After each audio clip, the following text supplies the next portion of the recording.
त्या शेतकऱ्यांना भेटायला आमच्या कृषी मंत्र्यांना वेळ नाही। गेल्या काही काळातली कृषी मंत्र्यांची विधानं पहा।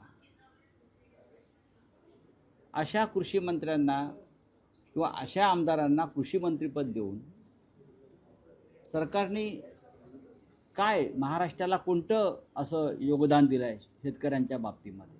अमित शहा यांनी ज्या 4 मंत्र्यांना डच्चू देण्याचं सुचवलेलं आहे त्याच्यामध्ये त्यांचंही नाव आहे। अमित शहानी 4 ते 5 मंत्र्यांना वगळण्याच्या संदर्भातल्या सूचना मुख्यमंत्र्यांना केलेल्या आहेत। एकनाथ शिंदे यांनाही केलेल्या आहेत त्यांच्या मंत्र्यांसंदर्भात, आणि राष्ट्रवादी काँग्रेसचे जी काही नावं आहेत त्याच्यामध्ये संबंधित कृषी मंत्र्यांचं नाव असल्याची माझी पक्की माहिती आहे। कृषी मंत्र्याच्या सभागृहामध्ये रमी खेळताना दिसत आहे। म्हणजे यांना काही कामच उरलं नाही।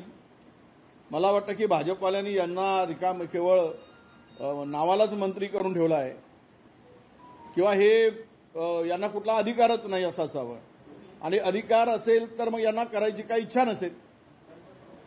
काय कुठे नेऊन ठेवला आहे महाराष्ट्र माझा?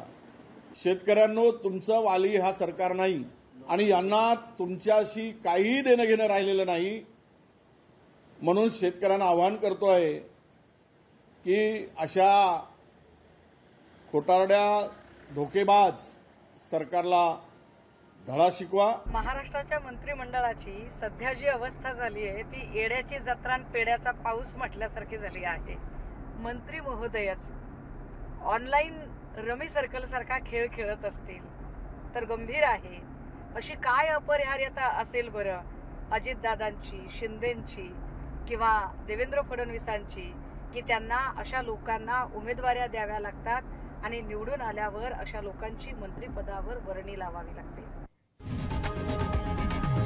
लोकशाही मराठी ऐका, पहा, जागरूक रहा।